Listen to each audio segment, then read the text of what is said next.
할렐루야. 오늘도 변함없이 말씀의 자리에 나오신 우리 귀한 성도님들 모두를 축복하고 환영합니다. 말씀으로 하루를 시작하는 우리 성도님들의 삶 가운데 하나님의 충만한 은혜가 임할 것이고 하나님의 말씀이 우리가 살아가야 될 그 길을 보여주시고 인도하여 주실 것입니다. 아멘. 오늘은 12월 21일 수요일이고요. 오늘 말씀은 전도서 7장 19절에서 29절까지입니다. 전도서 7장 19절에서 29절까지입니다. 지혜가 지혜자를 성읍 가운데 있는 10명의 권력자들보다 더 능력 있게 하느니라. 선을 행하고 전혀 죄를 범하지 아니하는 의인은 세상에 없기 때문이로다. 또한 사람들이 하는 모든 말에 내 마음을 두지 말라. 그리하면 내 종이 너를 저주하는 것을 듣지 아니하리라. 너도 가끔 사람을 저주하였다는 것을 내 마음도 알고 있느니라. 내가 이 모든 것을 지혜로 시험하며 스스로 이르기를 내가 지혜자가 되리라 하였으나 지혜가 나를 멀리하였도다. 이미 있는 것은 멀고 또 깊고 깊도다. 누가 능히 통달하랴. 내가 돌이켜 전심으로 지혜와 명철을 살피고 연구하여 악한 것이 얼마나 어리석은 것이요 어리석은 것이 얼마나 미친 것인 줄을 알고자 하였더니 마음은 올무와 그물 같고 손은 포승 같은 여인은 사망보다 더 쓰다는 사실을 내가 알아내었도다. 그러므로 하나님을 기쁘게 하는 자는 그 여인을 피하려니와 죄인은 그 여인에게 붙잡히리로다. 전도자가 이르되 보라 내가 낱낱이 살펴 그 이치를 연구하여 이것을 깨달았노라. 내 마음이 계속 찾아보았으나 아직도 찾지 못한 것이 이것이라. 1000사람 가운데서 한 사람을 내가 찾았으나 이 모든 사람들 중에서 여자는 한 사람도 찾지 못하였느니라. 내가 깨달은 것은 오직 이것이라. 곧 하나님은 사람을 정직하게 지으셨으나 사람이 많은 꾀들을 낸 것이니라. 아멘. 여러분, 이 전도서의 말씀은 스토리가 없는 그런 서사 구조이기 때문에 하나하나 곱씹지 않으면 이해하기가 쉽지 않습니다. 그냥 지나치기 쉬운 구절들이 많은데요. 오늘도 한 절 한 절 좀 살펴보면서 가겠습니다. 자, 19절 말씀. 지혜가 지혜자를 성읍 가운데 있는 10명의 권력자들보다 더 능력이 있게 하느니라. 그러니까 지혜는 10명의 용사들보다 지혜로운 한 사람이 더 강하다라는 말이죠. 여러분, 지혜자가 눈에 잘 띄어요? 안 띄어요? 권력자는 눈에 띄입니까? 안 띄입니까? 지혜자보다 권력자가 훨씬 눈에 잘 띄이죠. 권력자는 영향력이 막대하죠. 자신의 힘을 입증해 보이고 싶어 합니다. 그러다 보니까 이러한 권력자들이 국가의 위기가 찾아왔을 때 자신에게만 집중해 있던 습관 때문에 역사의 흐름을 통찰력 있게 보지 못하는 경우가 많습니다. 시대의 흐름을 꿰뚫어 보는 지혜자 한 사람을 주위에 많은 권력자들, 사람들이 있다 해도 그 지혜자 한 사람을 당해낼 수가 없다는 것입니다. 세상을 살다 보면 눈에 보이는 것보다 눈에 보이지 않는 것들이 더 소중할 때가 있고요. 눈에 보이지 않는 것에서 큰 힘을 얻을 때가 있습니다. 사막이 아름다운 것은 샘을 감추고 있기 때문인 것처럼 잘 드러나지 않지만 위기의 순간에 지혜자는 위기를 기회로 바꿀 수 있는 능력이 있다는 것입니다. 그러므로 눈에 보이는 것에 우리의 마음과 또 우리의 삶을 빼앗기기보다는 하나님이 주시는 지혜를 추구하고 눈에 보이지 않는 것에 마음을 두며 살아갈 때 그것이 진정한 우리의 인생의 능력이 되고 힘이 된다라는 것이죠. 20절. 선을 행하고 전혀 죄를 범하지 아니하는 의인은 세상에 없기 때문이로다. 그러니까 죄를 범하지 않는 사람은 없다는 것이죠.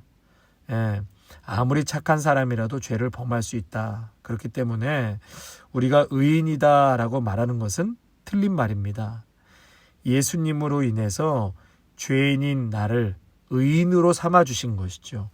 의롭다 칭함을 얻은 것입니다. 로마서 3장 23절과 24절에 보면 모든 사람이 죄를 범하였음에 하나님의 영광에 이르지 못하였더니 그리스도 예수 안에 있는 속량으로 말미암아 하나님의 은혜로 값없이 의롭다 하심을 얻은 자 되었느니라. 의롭다고 칭함을 받은 것이지 우리가 의인이라는 것이 아니라는 것이죠. 우리는 의인이 아닙니다. 여전히 죄가 많고 죄를 짓고자 하는 마음이 늘 도사리고 있는 자들인 것이죠. 그렇기 때문에 여러분, 실수하는 사람에게 손가락질할 수 없는 것은 우리도 언제든지 그 사람과 같이 똑같이 실수할 수 있고 넘어질 수 있기 때문입니다. 예수님 외에는 흠없는 자가 이 땅에 아무도 없습니다. 저나 여러분이나 흠이 많고 또 죄짓고자 하는 마음이 늘 도사리고 있기 때문에 깨어 있어야 하고 예배와 말씀과 기도 중심으로 살아가야 하고 함께 믿음의 성도들이 격려하고 또 손에 손을 잡고 함께 의로운 길로 걸어갈 수 있도록 우리는 부단히 노력하며 가야 하는 것이죠. 계속해서 21절과 22절에 보면 또한 사람들이 하는 모든 말에 내 마음을 두지 말라. 사람들이 하는 모든 말에 마음을 두지 말라. 그러니까 이 말 저 말 듣다가 내 중심을 잃어버리고 마음을 빼앗기지 말라는 것이죠. 특별히 21절 모든 말, 사람들이 하는 모든 말, 이 모든 말에 좀 동그라미를 치시면 좋겠습니다. 여러분, 이 모든 말에는 험담하는 말, 마음을 아프게 하는 말도 있겠지만 또 어떤 말도 있을까요? 우리를 칭찬하는 말도 있는 것이죠. 그러니까 칭찬해도 우리의 마음이 우쭐댈 필요가 없다는 것이에요. 그 칭찬은 잠깐이기 때문에 그렇습니다. 밀당하기 위해서 칭찬하는 사람들도 있는데요. 사람이 말로 던지는 그 낚싯바늘에 걸리지 말아야 하는 것입니다. 성도 여러분, 칭찬에 크게 의미를 두지 마십시오. 가능하면 빨리 흘려보내시기를 바랍니다. 왜 그러냐면 사람들은 그렇게 우리에게 크게 관심이 없습니다. 그냥 무심코 던지는 말들이 사실 많습니다. 스쳐 지나가듯 던지는 말들이 많기 때문에 좋은 말이든지 나쁜 말이든지 여러분 크게 마음에 담아둘 이유가 없습니다. 진실한 말들만 분별해서 들으시기를 바랍니다. 저는 한 번도 이렇게 댓글이라는 거를 본 적이 없는데요. 이 둘째 아이 때문에 이 댓글이라는 것을 한번 보게 되었습니다. 그 댓글에 좋은 말이 99%라고 할지라도 거기에 4-5개 안 좋은 말이 있으니까 제 마음에 그 안 좋은 말들이 좀 남아 있더라고요. 하물며 저도 이런데 연예인들에게 오죽 댓글이 많겠습니까? 그래서 그 글 때문에 사람이 죽기도 하고 살기도 하지 않습니까? 그러므로 성도 여러분, 사람들이 하는 모든 말에 마음을 쓰지 말아야 하는 것입니다. 24절 말씀 계속해서 이미 있는 것은 멀고 또 깊고 깊도다 누가 능히 통달하랴. 세상은 참 깊고 넓습니다. 그러니까 누가 통달하랴. 우리가 아는 것보다 모르고 깨닫지 못한 것이 훨씬 많은 것이죠. 이 세상을 다 이해하며 살 수 없습니다. 이 노즈베리 호지의 책 중에요. 오래된 미래라는 책 제목이 있습니다. 오래된 미래. 여러분, 이 의미가 뭘까요? 오래된 미래. 이 의미는 인류의 미래는 과거의 지혜로부터 온다라는 것입니다. 인류의 미래는 과거의 지혜로부터 온다. 그래서 우리가 성경을 보는 이유는 미래를 어떻게 살아야 하는지가 성경에 나와 있기 때문인 것이죠. 깊고 깊은 세상의 이치와 영적인 세계를 누가 능히 통달할 수 있으랴. 우리가 보는 이 성경, 이 말씀은 과거의 책이지만 우리 인생의 미래를 가르쳐주고 있고 이 땅에서 사는 지혜를 가르쳐주는 진리의 말씀인 것입니다. 25절과 29절을 또 말씀을 드리자면 전도자는 그래서 전심으로 인생을 돌이켜서 살피고 연구를 했습니다. 그 지혜에 대해서 연구를 했어요. 그리고 그 연구한 끝에 3가지 현실을 이제 깨닫게 되는데, 그 첫 번째가 죄와 유혹이 죽음처럼 치명적이다라는 것입니다.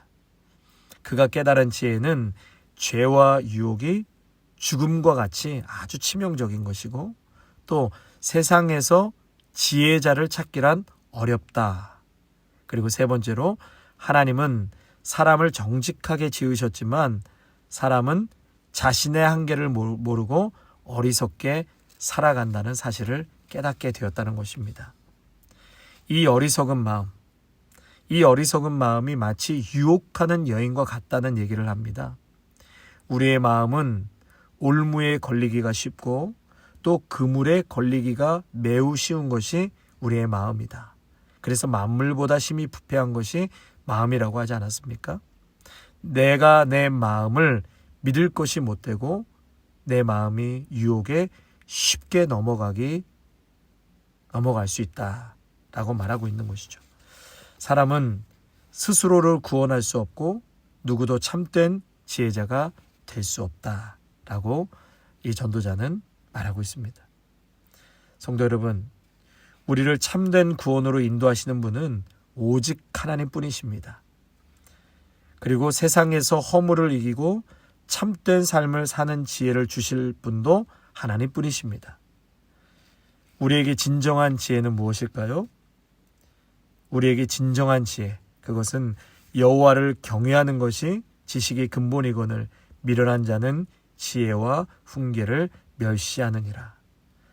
여호와를 경외할 줄 아는 사람이 진정한 지혜자고, 그리고 이 말 속에는요, 나와 더불어 살고 있는 사람들을 소중히 여긴다는 의미가 내포되어 있습니다. 하나님을 경외할 줄 아는 사람, 내 이웃을 소홀히 대하지 않지요. 그래서 예수님이 살아오신 삶의 여정을 되돌아보면 자신의 백성을 얼마나 위로하고 사랑하셨는지 모릅니다. 우리 예수님께서는 하나님을 경외하는 분이셨고, 그 예수님의 삶을 돌아보면 그와 함께 있었던 이웃들을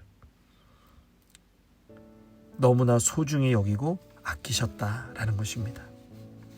사랑하는 성도 여러분, 하나님을 경외하는 자들은 하나님뿐만 아니라 내 이웃도, 내 형제 자매도, 우리 교우들도 소중히 여기는 사람입니다. 물론 자기 자신을 소중히 여길 줄 알아야 합니다. 또한 가정에서 남편과 아내와 부모와 자식을 소중히 여길 줄 아는 자가 하나님을 경외하는 자입니다. 하나님을 기쁘게 하는 자는 하나님의 눈으로 이웃과 세상을 바라보는 사람이죠. 하나님의 눈으로 이웃과 세상을 바라본다는 것은 실수하는 모습을 보고도 우리를 용납하시고 또다시 믿어주시고 또다시 기대해 주시고 또 우리를 격려하여 일으켜주시는 그런 하나님처럼 그렇게 이웃을 바라보라는 것입니다. 지난주 설교 제목이 흠투성이 나에게 이런 사랑을, 흠투성인 나에게 이런 사랑이라고 했습니다. 하나님은 우리를 향해 여백을 많이 갖고 계십니다. 저와 여러분도 그러한 너그러운 마음으로 우리 이웃을 바라보는 그러한 여백이 많은 삶이 되시기를 주님의 이름으로 축원합니다. 아멘.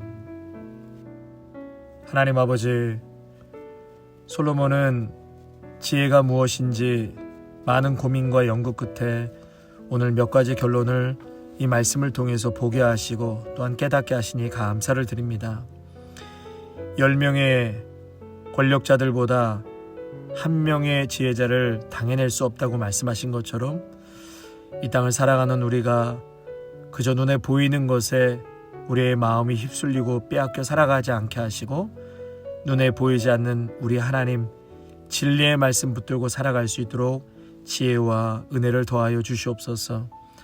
또한 우리 한 사람 한 사람이 의인이 아니라 오늘도 여전히 죄를 짓고자 하는 마음이 도사리고 있는 실수 많고 연약한 존재임을 깨닫게 하여 주셔서 결단코 자신이 의롭다, 의인이다 자랑하거나 한쪽에 치우쳐서 외치는 자가 되지 않게 하여 주시옵소서. 항상 흠이 많고 넘어질 수밖에 없는 유약한 존재인 것을 깨달아 하나님 앞에 엎드리고 또 우리 이웃들 앞에서는 늘 겸손하게 살아가는 믿음의 사람들이 되게 하여 주옵소서. 사람들이 하는 모든 말에 마음을 두지 말라고 하였습니다. 이 말 저 말 들어가며 내 중심을 잃어버리는, 내 마음을 빼앗기는 자들이 되지 않게 하시고 오늘도 진실한 말들만 분별해서 듣고 또한 하나님이 주시는 말씀을 통해서 주시는 격려와 위로가 내 마음속에 큰 힘이 되고 칭찬이 될 수 있도록 역사하여 주시옵소서.